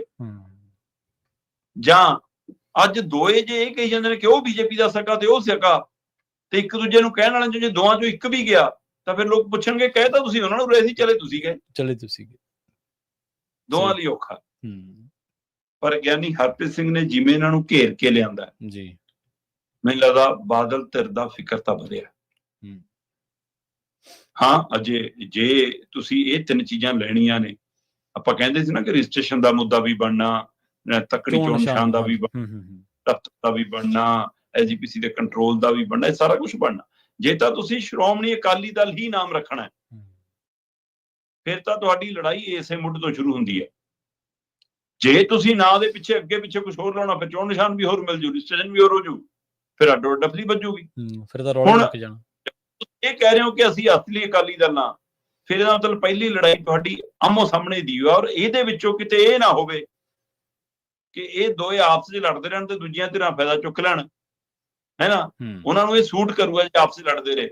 ਚੁਣੌਤੀ ਇਹ ਵੀ ਹੈ ਕਿ ਇਹ ਲੜਾਈ ਦੇ ਨਾਲ ਨਾਲ ਪੈਰਲਲ ਪੰਜਾਬ ਦੇ ਮੁੱਦਿਆਂ ਦੀ ਲੜਾਈ ਕਿਵੇਂ ਜਿਉਂਦੀ ਰੱਖਣੀ ਆ, ਇਹ ਵੱਡੀ ਚੁਣੌਤੀ ਹੈ ਕਿ ਉਹਨਾਂ ਮੁੱਦਿਆਂ ਤੇ ਕਿਵੇਂ ਪਹਿਰਾ ਦੇਣਾ, ਆਪਣੇ ਮਤਿਆਂ ਤੇ ਕਿਵੇਂ ਪਹਿਰਾ ਦੇਣਾ। ਮੁਰੇ ਤਰਨ ਦੀ ਚੋਣ ਆ ਜਾਣੀ ਹੈ, ਮੁਰੇ ਜ਼ਿਲ੍ਹਾ ਪ੍ਰੀਸ਼ਦ ਬਲਾਕ ਸੰਮਤੀ ਆ ਜਾਣੀ ਹੈ। ਹੁਣ ਤੁਸੀਂ ਰਾਜਨੀਤਿਕ ਜਮਾਤ ਬਣ ਗਏ ਹੋ, ਹੁਣ ਪਾਰਟੀ ਬਣ ਗਏ ਹੋ, ਹੁਣ ਉਹਨਾਂ ਸਾਰਿਆਂ ਦੇ ਉੱਤੇ ਵੀ ਤੁਹਾਡੀ ਮਤਲਬ ਕਿ ਜਵਾਬਦੇਹੀ ਤੈਅ ਹੋਊਗੀ। ਸੋ ਇਸ ਲਈ ਦੋਹਰਾ ਚੁਣੌਤੀ ਖੜੀ ਹੈ। ਬਾਦਲ ਦਲ ਮੂਹਰੇ ਵੀ ਇਹ ਦੋਹਰੀ ਹੈ, ਹੁਣ ਇਸ ਅਕਾਲੀ ਦਲ ਗਿਆਨੀ ਹਰਪ੍ਰੀਤ ਸਿੰਘ ਵਾਲੇ ਮੂਹਰੇ ਵੀ ਦੋਹਰੀ ਹੈ। ਤੇ ਇਸ ਲਈ ਤੁਸੀਂ ਆਪਸ ਦੇ ਵਿੱਚ ਵੀ ਰਸਾਕਸੀ ਕਰਨੀ ਹੈ ਤੇ ਪੰਜਾਬ ਦੇ ਮੁੱਦਿਆਂ ਦੀ ਚਾਰਜੋਈ ਕਰਦੇ ਵੀ ਨਜ਼ਰ ਆਉਣਾ ਪਊਗਾ। ਫਿਰ ਉਹ ਤੋਂ ਦੇਖਦੇ ਜੀ ਕਿਹੜਾ ਪ੍ਰਵਾਨ ਚੜਦਾ। ਬਾਕੀ ਜੇ ਉੱਥੇ ਜਾ ਕੇ ਡਿੱਗ ਪਏ ਦੋਨੇ, ਜੇ ਇੱਕੋ ਸਮੁੰਦਰ 'ਚ ਜਾ ਡਿੱਗੇ ਤੇ ਫਿਰ ਉਸੇ ਤਰੀਕੇ ਨਾਲ ਹੀ ਲੋਕਾਂ ਦੇ ਮਨਾਂ 'ਚੋਂ ਵੀ ਡਿੱਗ ਪੈਣਗੇ ਕਿ ਬਈ ਤੁਸੀਂ ਗੱਲਾਂ ਸਮੁੰਦਰ ਗੰਧਲਾ ਵੀ ਕਰ ਸਕਦਾ। ਹਾਂਜੀ, ਬਿਲਕੁਲ। ਤੇ ਮੋਹਨ ਭਾਗਵਤ ਮੋਦੀ ਸਰਕਾਰ ਨੂੰ ਘੇਰਦੇ ਨਜ਼ਰ ਆ ਰਿਹਾ। ਇੱਕ ਵਾਰੀ ਫਿਰ ਕਹਿੰਦੇ ਮੋਹਨ ਭਾਗਵਤ ਨੇ ਮੋਦੀ ਸਰਕਾਰ ਘੇਰੀ ਹੈ ਜੀ। ਮੋਹਨ ਭਾਗਵਤ ਆਰਐਸਐਸ ਦੇ ਮੁਖੀ ਨੇ ਤੇ ਆਰਐਸਐਸ ਦਾ ਆਪਣਾ ਇੱਕ ਏਜੰਡਾ ਹੈ ਤੇ ਉਹ ਨੇ ਕਿ ਬੀਜੇਪੀ ਉਸੇ ਏਜੰਡਿਆਂ ਨੂੰ ਪਾਲੇ ਤੇ ਕਾਫੀ ਹੱਦ ਤੱਕ ਪਾਲ ਵੀ ਰਹੀ ਹੈ। ਜਿਸ ਤਰ੍ਹਾਂ ਦੇਸ਼ ਘੱਟ ਗਿਣਤੀਆਂ ਨਾਲ ਜੋ ਕੁਝ ਵਾਪਰਦਾ ਅਸੀਂ ਦੇਖਦੇ ਹਾਂ, ਜੋ ਕੁਝ ਕਰਦੇ ਹਾਂ, ਜਾਂ ਜਿਹੜੀਆਂ ਸਾਡੀਆਂ ਆਜ਼ਾਦ ਸੰਸਥਾਵਾਂ ਸੀਗੀਆਂ ਉਹਨਾਂ ਨੂੰ ਇੰਦਰਾ ਮਾਂਗ ਕੰਟਰੋਲ ਕਰਦੇ ਆ, ਜਦੋਂ ਦੇਖਦੇ ਹਾਂ ਉਹੀ ਜੀ ਐਮਰਜੈਂਸੀ ਉਹ ਐਲਾਨ ਕੇ ਸੀ ਅਣਐਲਾਨੀ, ਤਾਂ ਉਹਦੇ ਵਿੱਚ ਕਈ ਸ਼ੰਕੇ ਸ਼ੁਬੇ ਪੈਦਾ। ਪਰ ਪਿਛਲੇ ਦਿਨੀ ਇਹ ਚਰਚਾਵਾਂ ਨਿਕਲਣ ਲੱਗੀਆਂ ਕਿ ਆਰਐਸਐਸ ਦੀ ਹੁਣ ਪਸੰਦ ਨਹੀਂ ਰਹੇ ਜੀ ਨਰਿੰਦਰ ਮੋਦੀ। ਆਰਐਸਐਸ ਫੇਰ ਬਦਲ ਚਾਹੁੰਦੀ ਹੈ ਜੀ। ਚੋਣਾਂ ਦੇ ਦੌਰਾਨ ਵੀ, ਲੋਕ ਸਭਾ ਚੋਣਾਂ ਤੋਂ ਪਹਿਲਾਂ ਵੀ ਕਈ ਥਾਵਾਂ ਦੇ ਉੱਤੇ ਇਹ ਪਹਿਲੂ ਉੱਭਰਿਆ। ਲੋਕ ਸਭਾ ਚੋਣਾਂ ਦੌਰਾਨ ਵੀ ਕਿਤੇ ਇਹ ਪ੍ਰਕਿਰਿਆ ਉੱਭਰ ਰਹੀ ਸੀ, ਆਖਰ ਮਨਾਉਣ ਦੀ ਪ੍ਰਕਿਰਿਆ ਚੱਲੀ, ਬਹੁਤ ਕੁਛ ਹੋਇਆ। ਪਰ ਇੱਕ ਕਿਤਾਬ ਸਮਾਗਮ ਦੇ ਸਮੇਂ ਮੋਹਨ ਭਾਗਵਤ ਫਿਰ ਚਰਚਾ 'ਚ ਆਏ ਸੀ, ਜਦੋਂ ਉਹਨਾਂ ਨੇ ਇਹ ਗੱਲ ਕਹੀ ਕਿ ਵੀ ਮੈਂ 75 ਸਾਲ ਦਾ ਹੋਣ ਜਾ ਰਿਹਾ ਤੇ ਮੈਨੂੰ ਜੇ 75 ਸਾਲ ਤੇ ਲੋਈ ਮਿਲੇ, ਸਨਮਾਨ ਮਿਲੇ, ਤਾਂ ਸਮਝ ਲਓ ਕਿ ਉਹ ਕਹਿਣ ਤੋਂ ਭਾਵ ਹੁੰਦਾ ਕਿ ਤੁਸੀਂ ਪਰੇ ਹੋ ਜਾਓ, ਹੁਣ ਨਵਿਆਂ ਨੂੰ ਮੌਕਾ ਦੇ ਦਿਓ। ਸੋ ਉਹਦਾ ਵੀ ਅਰਥ ਇਹ ਕੱਢਿਆ ਜਾ ਰਿਹਾ ਸੀ ਕਿ ਮੋਦੀ ਨੂੰ ਵੀ ਇਸ਼ਾਰਾ ਕਿ ਸਤੰਬਰ 'ਚ 75 ਸਾਲ ਦੇ ਰਹਿਣਾ, ਹੁਣ ਪਰੇ ਹੋ ਜਾਓ। ਤੇ ਨਰਿੰਦਰ ਮੋਦੀ ਪਿਛਲੇ ਦਿਨ ਇਹ ਕਹਿ ਵੀ ਚੁੱਕੇ ਨੇ ਵਾਇਆ ਅਮਰੀਕਾ ਦੇ ਸਮਝੌਤਿਆਂ ਦੇ ਹਵਾਲੇ ਨਾਲ ਕਿ ਜੀ ਮੈਂ ਕਿਸਾਨਾਂ ਦਾ ਰਾਖਾ ਬਣ ਕੇ ਕੰਮ ਕਰੂੰਗਾ ਜੀ, ਜੇ ਕੀਮਤ ਛਪਾਉਣੀ ਪਈ। ਸੋ ਉਦੋਂ ਵੀ ਅਰਥ ਰਹਿ ਜਾਂਦੇ ਨੇ ਕਿ ਕੀ ਕੁਰਸੀ ਜਾ ਰਹੀ ਹੈ, ਕੀ ਸਮਝ ਹਟਾ ਰਹੇ ਨੇ। ਇਹ ਸਭ ਦੇ ਦਰਮਿਆਨ ਮੋਹਨ ਭਾਗਵਤ ਨੇ ਗੱਲ ਕੀਤੀ ਸਿਹਤ ਤੇ ਸਿੱਖਿਆ ਦੀ ਜੀ। ਮੋਹਨ ਭਾਗਵਤ ਕਹਿੰਦੇ ਕਿ ਸਸਤੀ ਸਿਹਤ, ਸਸਤੀ ਸਿੱਖਿਆ ਸਹੂਲਤਾਂ ਇਹ ਆਮ ਲੋਕਾਂ ਤੱਕ, ਦੇਸ਼ ਦੀ ਜਨਤਾ ਤੱਕ ਨਹੀਂ ਪਹੁੰਚ ਰਹੀ। ਬਿਲਕੁਲ ਜੀ, ਪ੍ਰਾਈਵੇਟ ਹਸਪਤਾਲ 5 ਸਟਾਰ ਹੋਟਲਾਂ ਨੂੰ ਮਾਤ ਪਾਉਂਦੇ ਨੇ। ਸਹੀ ਹੈ। ਤੇ ਉੱਥੇ ਮਰੀਜ਼ ਨੂੰ ਐਂ ਸਾਂਭ ਲਿਆ ਜਾਂਦਾ ਕਿ ਜਿਵੇਂ ਸ਼ੋਕੇਸ ਦੇ ਵਿੱਚ ਕੋਈ ਚੀਜ਼ ਸਜਾ ਕੇ ਰੱਖਣੀ ਹੋਵੇ। ਬਸ ਬਾਹਰੋਂ ਸ਼ੀਸ਼ਿਆਂ 'ਚੋਂ ਦੇਖੋ ਤੇ ਕਾਊਂਟਰ ਤੇ ਪੈਸੇ ਭਰਦੇ ਰਹੋ ਤੇ ਕੰਟੀਨ ਹਾਈ-ਫਾਈ ਬਣੀ ਆ, ਉੱਥੇ ਖਾਣਾ ਖੁਣਾ ਖਾਓ, ਘੰਟੇ ਲਈ ਆਓ ਤੇ ਆ ਕੇ ਘਰ ਨੂੰ ਚਲੇ ਜਾਓ। ਬਸ ਆ ਕੇ ਰੋਜ਼ ਸਵੇਰੇ ਸ਼ਾਮ ਦੇਖ ਜਾਏਗਾ। ਉਹ ਬਿੱਲ ਬਣਦੇ ਨੇ, ਉੱਥੇ ਸਭ ਨੂੰ ਪਤਾ ਕੀ ਸਥਿਤੀ ਹੈ। ਉੱਥੇ ਮਾਤੜ ਤਾਂ ਜਾਣ ਜੋਗਾ ਹੀ ਨਹੀਂ ਗਾ, ਗਰੀਬ ਤਾਂ ਬਹੁਤ ਦੂਰ ਦੀ ਗੱਲ ਹੈ। ਸ਼ੀਸ਼ਿਆਂ ਦਾ ਮੁੱਲ ਨਹੀਂ ਦੇ ਸਕਦਾ। ਬਿਲਕੁਲ, ਮਿਡਲ ਕਲਾਸ ਬੰਦਾ ਵੀ ਉੱਥੇ ਜਾਣ ਜੋਗਾ ਨਹੀਂ। ਤੇ ਜਿਹੜੇ ਸਾਡੇ ਕਹਿੰਦੇ ਕਹਾਉਂਦੇ ਸਰਕਾਰੀ ਹਸਪਤਾਲ ਨੇ, ਪੀਜੀਆਈ ਵਰਗੇ, ਉੱਥੇ ਮਰੀਜ਼ ਨਾਲੋਂ ਵੱਧ ਬਿਮਾਰ ਨਾਲ ਗਿਆ ਬੰਦਾ ਹੋ ਜਾਂਦਾ। ਜਿਸ ਤਰ੍ਹਾਂ ਦੀ ਹਾਲਤ ਉਹ ਕਰਦੇ ਨੇ ਉੱਥੇ, ਨਾ ਕੋਈ ਪੁੱਛ ਗਿੱਛ, ਨਾ ਕੁਛ, ਨਾ ਭੱਜ ਨਾ ਟਹੀ ਜੀ, ਸੈਂਪਲ ਲੈ ਕੇ ਭਜਾਈ, ਇੱਧਰ ਨੂੰ ਚੱਲ ਜਾ, ਉੱਧਰ ਨੂੰ ਚੱਲ ਜਾ, ਬੰਦਾ ਬੋਲਾ ਹੋਇਆ ਰਹਿੰਦਾ। ਸੋ ਉਹ ਸਥਿਤੀ ਵੀ ਆਪਾਂ ਸਾਰੇ ਵਾਕਫ ਹਾਂ। ਤੇ ਫਿਰ ਜਿਹੋ ਜਿਹਾ ਰਵੱਈਆ ਸਾਡੇ ਸਰਕਾਰੀ ਸਟਾਫ ਦਾ, ਸਰਕਾਰੀ ਡਾਕਟਰਾਂ ਦਾ, ਉਹ ਤੋਂ ਵੀ ਵਾਕਫ ਹੈ। ਫਿਰ ਜਿਹੜੇ ਧੋਖਾਧੜੀਆਂ ਖੜੀਆਂ ਨੇ, ਸਿਫਾਰਸ਼ਾਂ ਵਾਲਾ ਮਸਲਾ ਖੜਾ ਹੈ, ਉੱਥੇ ਪਤਾ ਹੀ ਨਹੀਂ ਹੁੰਦਾ ਕਿ ਮਰੀਜ਼ ਬਾਰੇ ਦੱਸਣ ਵਾਲਾ ਵੀ ਨਹੀਂ ਕੋਈ ਹੁੰਦਾ, ਭਰੋਸਾ ਦੇ ਸ਼ਾਬਾਸ਼ੀ ਦੇਣ ਵਾਲਾ, ਹੌਸਲਾ ਦੇਣ ਵਾਲਾ ਵੀ ਕੋਈ ਨਹੀਂ ਹੁੰਦਾ। ਇਹ ਸਾਰੀਆਂ ਸਥਿਤੀਆਂ ਦੇ ਵਿੱਚੋਂ ਆਪਾਂ ਸਰਕਾਰੀ ਥੱਲੇ ਵਾਲੇ ਹਸਪਤਾਲਾਂ ਦੀ ਹਾਲਤ ਕੀ ਹੋਊਗੀ ਉਹ ਤੋਂ ਅੰਦਾਜ਼ਾ ਲੱਗ ਜਾਂਦਾ ਜੇ ਥੋੜਾ ਮੁੱਖ ਪੀਜੀਆਈ ਬਾਰੇ ਇਹ ਗੱਲ ਆਪਾਂ ਕਰ ਰਹੇ। ਬੇਸ਼ੱਕ ਫਿਰ ਵੀ ਬਹੁਤ ਲੋਕਾਂ ਦਾ ਓਟ ਆਸਰਾ ਹੈ ਜਿਨ੍ਹਾਂ ਨੂੰ ਇਹੋ ਜਿਹੀ ਥਾਵਾਂ ਤੋਂ ਆ ਕੇ ਰਾਹਤ ਮਿਲਦੀ। ਹੁਣ ਮੋਹਨ ਭਾਗਵਤ ਜੇ ਸਿਹਤ ਦੇ ਮਾਮਲੇ 'ਚ ਗੱਲ ਕਰਨ ਤਾਂ ਇਸੇ ਤਰ੍ਹਾਂ ਦਾ ਸਿੱਖਿਆ ਦਾ ਹਾਲ ਹੈ ਜੀ।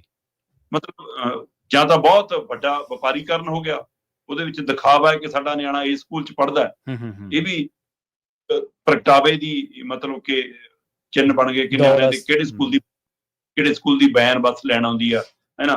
ਤੇ ਸਰਕਾਰੀ ਸਕੂਲਾਂ 'ਚ ਅੱਜ ਕੱਲ੍ਹ ਕਿਹਨਾਂ ਦੇ ਜਵਾਕ ਪੜ੍ਹਦੇ ਨੇ ਆਪਾਂ ਇਹ ਤੋਂ ਵਾਕਫ।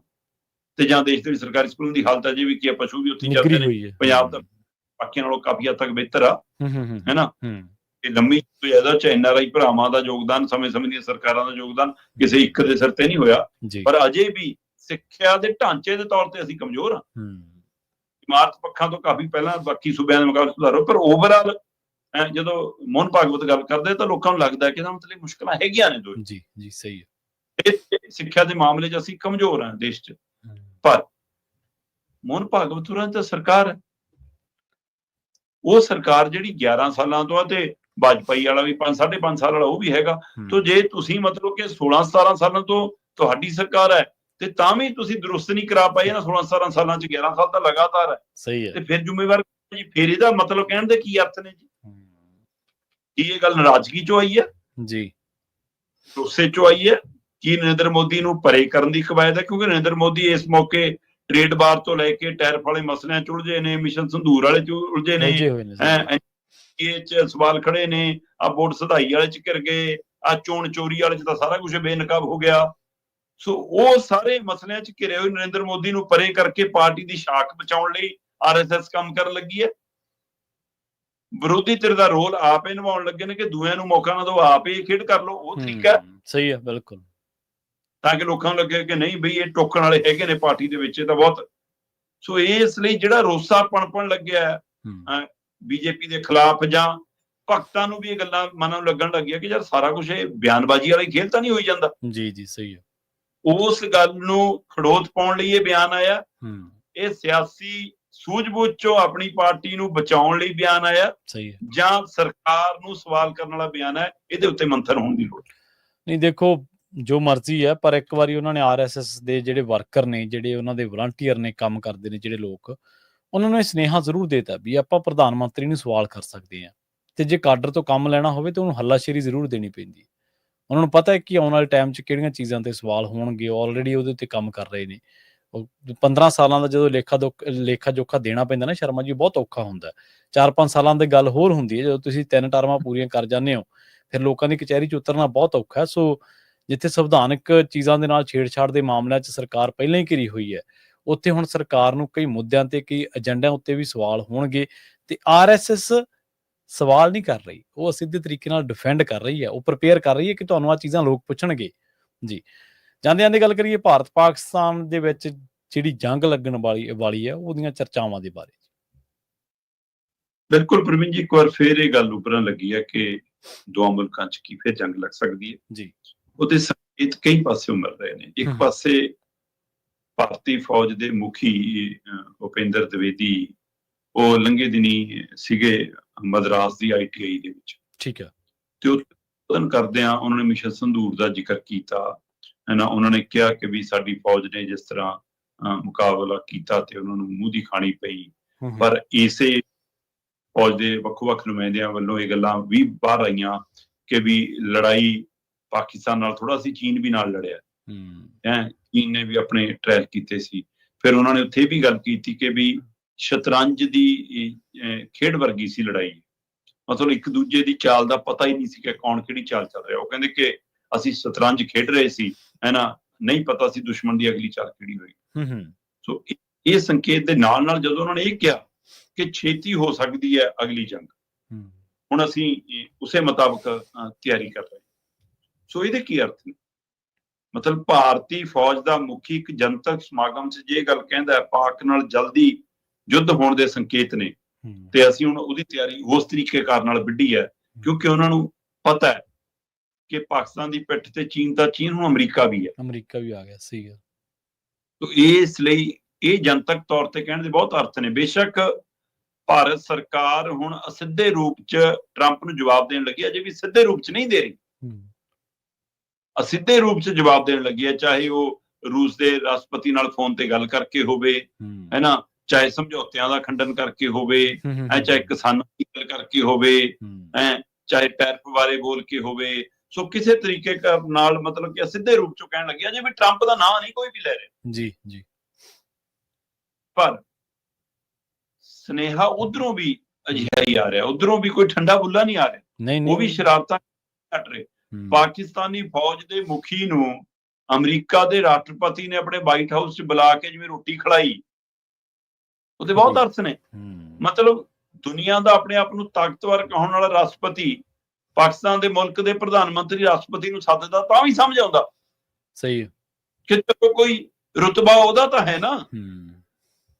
ਤੇ ਫੌਜ ਵਾਲੇ ਨੂੰ ਰਾਸ਼ਟਰਪਤੀ ਬੁਲਾ ਕੇ ਰੋਟੀ ਖਿਲਾ ਰਿਹਾ, ਇਹਦੇ ਕੀ ਮਤਲਬ ਤੁਸੀਂ ਭਾਰਤ ਨੂੰ ਦੱਸਣਾ ਚਾਹੁੰਦੇ ਹੋ ਕਿ ਦੇਖ ਇਹਦੀ ਪਿੱਠ ਤੇ ਮੇਰਾ ਹੱਥ ਹੈ, ਸਹੀ ਹੈ, ਕਿ ਮੇਰੇ ਨੱਚਦਾ। ਤੇ ਹੁਣ ਜਦੋਂ ਭਾਰਤੀ ਫੌਜ ਦੇ ਮੁਖੀ ਇਹ ਕਹਿ ਰਹੇ ਨੇ ਕਿ ਠੀਕ ਹੈ, ਅਗਲੀ ਵੀ ਤਿਆਰੀ ਹੈ ਸਾਡੀ, ਜੇ ਜੰਗ ਹੋ ਗਈ ਅਸੀਂ ਉਸ ਜੰਗ ਦੇ ਹਵਾਲੇ ਨਾਲ ਤਿਆਰ ਹਾਂ, ਤਾਂ ਇੱਕ ਤਸਵੀਰ ਜਾਰੀ ਹੁੰਦੀ ਹੈ ਜੀ, ਬਿਲਕੁਲ। ਉਹ ਤਸਵੀਰ ਦੇ ਵਿੱਚ ਮਨੀਰ ਅਮਰੀਕਾ ਦੇ ਇੱਕ ਜਰਨਲ ਨਾਲ ਨਜ਼ਰ ਆਉਂਦੇ ਨੇ, ਤੇ ਉਸ ਤਸਵੀਰ ਦੇ ਰਾਹੀਂ ਇਹ ਬਿਆਨ ਦਿੱਤਾ ਜਾਂਦਾ ਹੈ ਕਿ ਜੇ ਸਾਨੂੰ ਮੁਕਾਉਣ ਦੀ ਕੋਸ਼ਿਸ਼ ਹੋਈ ਤਾਂ ਅਸੀਂ ਦੁਨੀਆ ਨੂੰ ਮੁਕਾ ਕੇ ਮਰਾਂਗੇ। ਬਿਲਕੁਲ ਸਹੀ, ਬਿਲਕੁਲ ਇਦਾਂ ਹੀ ਹੈ, ਤਾਂ ਅਸੀਂ ਲੈ ਕੇ ਨਾਲ ਮਰਾਂਗੇ, ਹੈ ਨਾ। ਤੇ ਸਾਡੇ ਕੋਲ ਪਰਮਾਣੂ ਹੈਗਾ, ਮੁੜ ਕੇ ਪਰਮਾਣੂ ਧਮਕੀ ਵੀ ਦਿੱਤੀ ਜਾ ਰਹੀ ਹੈ। ਤੇ ਉਹ ਤਸਵੀਰ ਵੀ ਇਹ ਕਹਿਣ ਦੀ ਕੋਸ਼ਿਸ਼ ਹੋ ਰਹੀ ਹੈ ਕਿ ਕੱਲਾ ਮਨੀਰ ਪਾਕਿਸਤਾਨੀ ਫੌਜ ਨਹੀਂ ਲੜੂਗੀ, ਅਮਰੀਕਾ ਵਾਲਾ ਜਰਨਲ ਅਮਰੀਕਾ ਵਾਲੀ ਫੌਜ ਵੀ ਲੜੂਗੀ, ਇਹ ਮਤਲਬ ਵੀ ਆ ਸਹੀ। ਇਹ ਭਾਰਤ ਨੂੰ ਹੁਣ ਰਾਸ਼ਟਰਵਾਦ ਜਗਾਓ ਆਪਣਾ, ਤੇ ਅਜੇ ਵੀ ਤੁਸੀਂ ਨਾਂ ਲੈਣੋ ਜਿਹੜਾ ਤਬਕ ਰਹੇ ਹੋ, ਉਹਦੇ ਕੀ ਅਰਥ ਨੇ। ਪਰ ਜਿੱਦਾਂ ਹੀ ਦੋਵੇਂ ਪਾਸਿਓਂ ਜੰਗ ਦੀਆਂ ਗੱਲਾਂ ਚੱਲਦੀਆਂ ਨੇ, ਤਾਂ ਸਭ ਤੋਂ ਵੱਧ ਫਿਕਰਾਂ 'ਚ ਲਹਿੰਦਾ ਤੇ ਚੜ੍ਹਦਾ ਪੰਜਾਬ। ਸਹੀ ਹੈ। ਜੰਗ ਦੇ ਮੂੰਹ 'ਚ ਤਾਂ ਤੁਸੀਂ ਸਾਨੂੰ ਧੱਕਣਾ ਨਾ, ਤੇ ਇਸ ਲਈ ਇਹ ਬਿਆਨੀਏ ਫਿਕਰ ਪਾਉਂਦੇ ਨੇ, ਧੂਹ ਪਾਉਂਦੇ ਨੇ, ਤੇ ਜੰਗ ਕਿਸੇ ਮਸਲੇ ਦਾ ਹੱਲ ਨਹੀਂ। ਜੇ ਅਜੇ ਵੀ ਸਮਝ ਨਹੀਂ ਆਈ ਤਾਂ ਫਿਰ ਰੱਬ ਰੱਖਾ ਜੀ। ਬਿਲਕੁਲ। ਸੋ ਸ਼ਰਮਾ ਜੀ, ਨਾਲ ਖਾਸ ਖਬਰਾਂ ਤੇ ਖਾਸ ਜਾਣਕਾਰੀਆਂ ਦੇ ਲਈ ਤੁਹਾਡਾ ਬਹੁਤ ਬਹੁਤ ਧੰਨਵਾਦ ਜੀ। ਸਤਿ ਸ੍ਰੀ ਅਕਾਲ। ਪ੍ਰੋਗਰਾਮ ਖਬਰ ਤੇ ਨਜ਼ਰ ਨੂੰ ਆਪਾਂ ਇੱਥੇ ਸਮਾਪਤ ਕਰਾਂਗੇ। ਤੁਹਾਡਾ ਸਾਰਿਆਂ ਦਾ ਵੀ ਬਹੁਤ ਧੰਨਵਾਦ। ਸਤਿ ਸ੍ਰੀ ਅਕਾਲ। ਜੁੜੇ ਰਹੋ ਪੰਜਾਬੀ ਰੇਡੀਓ USA ਦੇ ਨਾਲ।